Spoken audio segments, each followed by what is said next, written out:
स्वागत है आप सभी का प्रैक्टिस सेट नंबर 7 की इस वीडियो में।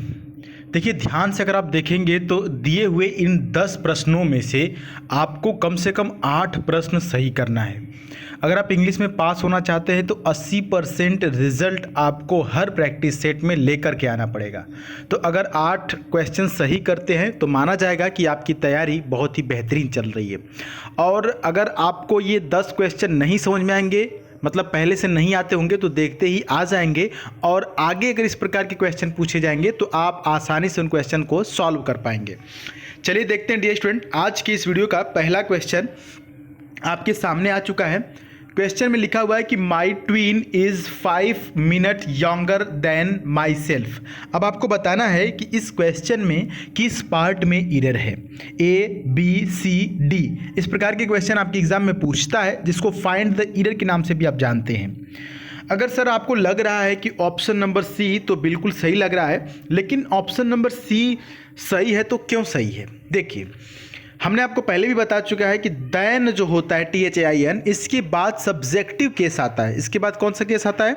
Subjective case. जो हमने प्रोनाउन की वीडियो कराई है उसमें मैंने सब्जेक्टिव केस की चर्चा की थी।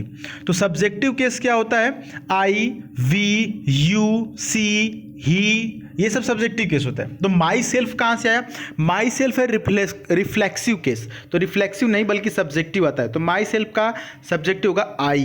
तो यहाँ पर क्या होना चाहिए था? आई होना चाहिए था। My twin is 5 minute younger than I, यानी कि यहाँ पर आई होगा। ठीक है, option number C is right here. उम्मीद है कि आपको समझ में आया होगा। तो आइए अगले क्वेश्चन की तरफ बढ़ते हैं। अगला जो क्वेश्चन है ये काफ़ी फेमस है।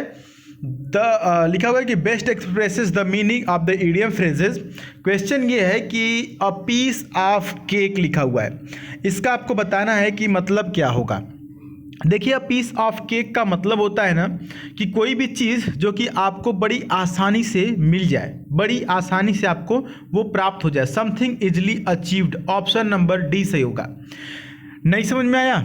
चलिए एक और उदाहरण बताते हैं। अ पीस ऑफ केक का सिंपल भाषा में मतलब समझिए कि बड़ा आसान चीज़। जैसे नहीं बोलते हैं गांव में लोग, ये दाल भात का कौर नहीं है, मतलब कि ये बहुत आसान नहीं है। देखने में दाल भात का कौर लग रहा है, नहीं, आसान नहीं है। ठीक है, अ पीस ऑफ केक का मतलब कि आसान नहीं है, या कि फिर समथिंग इजली अचीव, जो कुछ भी आसानी से आप अचीव कर पाते हैं। ठीक है, आप इसको डेली रूटीन में आप स्पोकन में बोल सकते हैं। कोई भी चीज़ हो तो आप बोल सकते हैं कि ओए it is not a piece of cake, it is not a piece of cake. हम बहुत बोलते हैं इसको अपने स्पोकन में। जब भी इंग्लिश हम बोलते हैं तो इस इडियम का बहुत ज़्यादा प्रयोग हम करते हैं। It is not a piece of cake, या आसान नहीं है।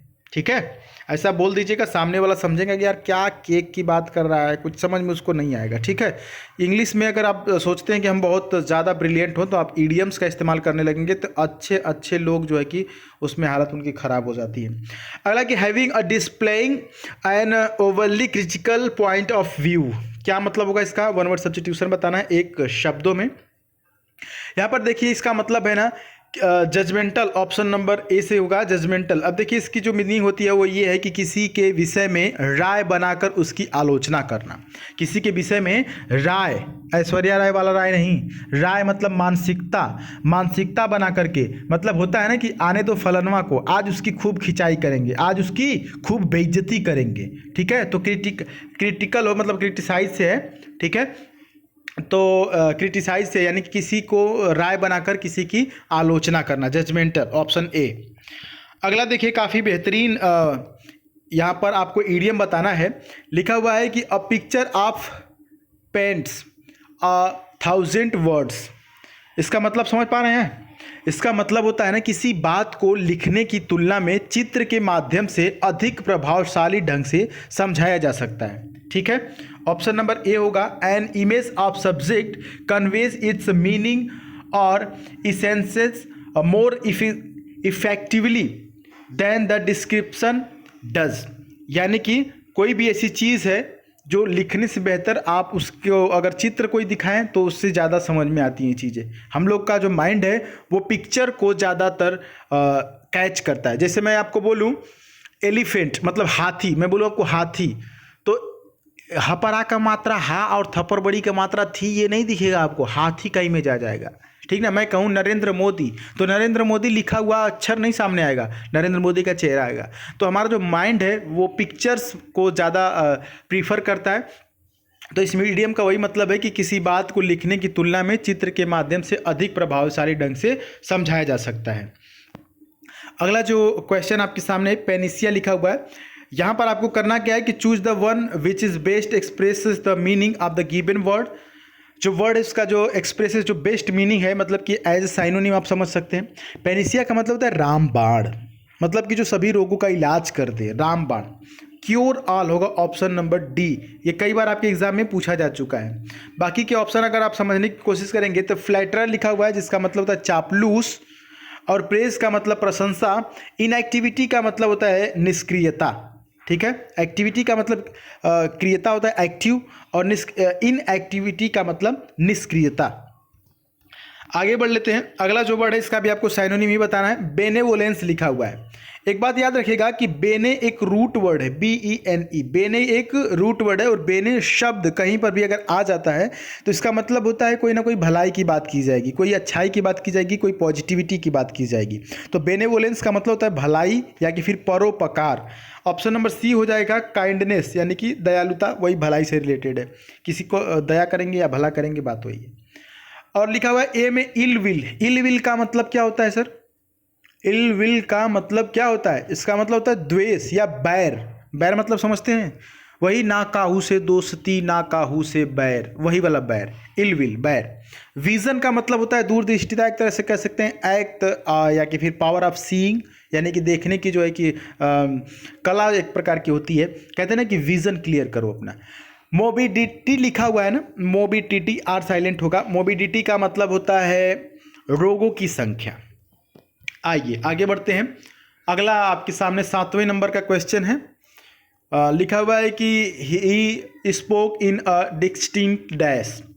अब क्या हो सकता है? मेथड, वॉइस, स्पीच या कि फिर साउंड। अब देखिए इसमें आपको वॉइस जो है कि सही करना होगा। वॉइस सही है, चूँकि आप ऑप्शन के हिसाब से देखेंगे तो कह रहा है कि वह विशिष्ट आवाज़ में बोला या कि फिर वह अलग आवाज़ में बोला। अब चूंकि आपको पता है कि स्पोक लिखा है तो स्पीच तो होगा नहीं, मेथड की कोई ज़रूरत ही नहीं है, और साउंड की कोई बात नहीं है, क्योंकि वॉइस जो लोग हम बोलते हैं, हम लोग बोलते हैं जो है क्या होता है? वॉइस होता है। ठीक है, वॉइस होता है। तो यहाँ पर स्पोक मतलब कोई बोला, तो कोई बोलेगा तो ही लगा हुआ है तो पता है कोई आदमी ही होगा या कोई लड़का होगा, तो वो वॉइस ही बोलेगा, वॉइस, उसकी आवाज़, वॉइस बाहर आएगी। ठीक है, इसलिए वॉइस यहाँ पर सही है। और डिस्टिंक्ट का मतलब विशिष्ट होता है या कि फिर अलग भी होता है ना। चलिए अगला देखते हैं, ये काफ़ी बेहतरीन है। इसमें लिखा हुआ है कि आई know all about that film because I dash it twice. अब यहाँ पर भी कॉमन सेंस की बात है, ये सेंटेंस जो है कि सेंटेंस से दिया हुआ है, यानी कि टेंस से ये क्वेश्चन आपके सामने आया हुआ है। देखिए यहाँ पर जो टेंस है ना वो प्रेजेंट परफेक्ट में है, क्योंकि बात ये कह रहा है ना कि ट्वाइस मतलब आई know all about this film, मैं इस फिल्म के बारे में सब कुछ जानता हूँ। क्योंकि बिकॉज आई, अब भाई पहले से मतलब ये फिल्म के बारे में हमें जानते हैं तो पहले देख चुके हैं किस में आता है? परफेक्ट में आता है, परफेक्ट टेंस में। तो यहाँ पर देखिए आई एम नहीं होगा, विल, फ्यूचर की तो कोई बात ही नहीं है, बात तो पास्ट की हो रही है। भाई फिल्म देखें तभी तो मैं जानता हूँ इस फिल्म के बारे में। हैव बीन कहाँ से आ गया इसमें? ये नहीं होगा, ऑप्शन नंबर बी सही होगा। Option number B, have seen, option number B is right. Subject has, have, verb का थर्ड फॉर्म।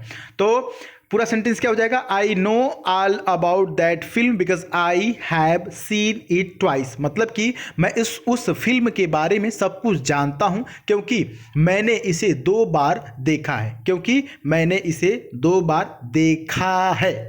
ठीक है, समझ में आ गया?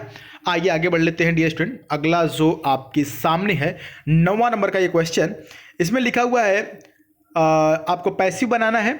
Does she do her duty, does she do her duty. तो पैसिव वॉइस में बनाने से पहले सबसे पहले तो डू और डज को इज एम आर में प्रयोग मतलब बदलते हैं। यहाँ पर ऑप्शन नंबर आप देखते हैं आर ड्यूटीज नहीं होगा, क्योंकि जब भी ये हर ड्यूटी एक मिलाकर पूरा ऑब्जेक्ट है, तो जब सब्जेक्ट बनाएंगे तो हर ड्यूटी से सब्जेक्ट बनाएंगे। चूंकि हर सिंगुलर है तो इज से शुरू होगा सेंटेंस, तो ये तो है जबकि कोई बात नहीं। ऑप्शन सी डी नहीं होगा, ए नहीं होगा, बी सही होगा। अब देखिए इज क्यों आया? क्योंकि हर सिंगुलर है तो इज हर ड्यूटी, और डू का third form done by her, C को बनाया हर में, ठीक है। Option B is right here. Is her duty done by her, समझ में आया, बहुत सिंपल है और इसी प्रकार के आते हैं, घबराने की जरूरत नहीं है। अगला है, इसमें कह रहा है कि क्या कह रहा है, which one is wrongly spelled, find the wrongly spelled word. इसमें जो गलत वर्ड है उसको बताना है। इस प्रकार के सेंटेंसेस जब भी आते हैं तो ध्यानपूर्वक पढ़ लीजिए। कई बार होता है कि जो सही है उसको बताना होता है और कई बार ये होता है जो गलत है उसको बताना होता है। तो इसमें जो गलत है उसको बताना है, बाकी के 3 सही हैं और 1 गलत है। वो जो गलत है वो ऑप्शन नंबर सी में है। लिखा हुआ है सक्सेसर, क्या लिखा हुआ है, सक्सेसर। सक्सेसर का मतलब उत्तराधिकारी या कि फिर वारिस। इसकी जो सही स्पेलिंग है वो होगी SUCCESSOR।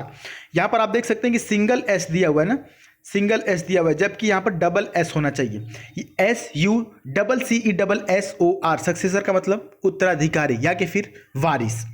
सक्सेशन से बना हुआ है, सक्सेशन से बना सक्सेसर, सक्सेशन का मतलब होता है उत्तराधिकार। सक्सेसफुल का मतलब आपको पता ही है और सक्सीड का भी मतलब आपको पता है। तो यहाँ पर ऑप्शन नंबर सी, SUCCESSOR। उम्मीद है कि आपको ये 10 क्वेश्चन समझ में आए होंगे, जो मैंने ईडियम बताया, जो मैंने वन वर्ड बताया और जो मैंने यहाँ पर स्पेलिंग टेस्ट में बताया। इन सभी को आप चाहें तो लिख सकते हैं और इसी प्रकार से हम आपकी हेल्प करते रहेंगे। बहुत ही जल्द आपके लिए रागा का भी मॉक टेस्ट शुरू करने वाले हैं। तो इसी तरह से आप वीडियो को लाइक करके हमारा उत्साह बढ़ाते रहिए और कमेंट करके बताते रहिए कि क्या चीज़ें आपको समझ में आ रही हैं। इसी प्रकार से हम आपकी हेल्प करते रहेंगे। जैसा कि आज सुबह में ही मैंने ये अपने टेलीग्राम पर पोस्ट किया था कुछ करंट अफेयर के क्वेश्चन, फ्री में क्विज आप भी सॉल्व कर सकते हैं टेलीग्राम से जुड़ करके, लिंक डिस्क्रिप्शन में है। मिलेंगे अगली वीडियो में, तब तक के लिए जय हिंद, वंदे मातरम।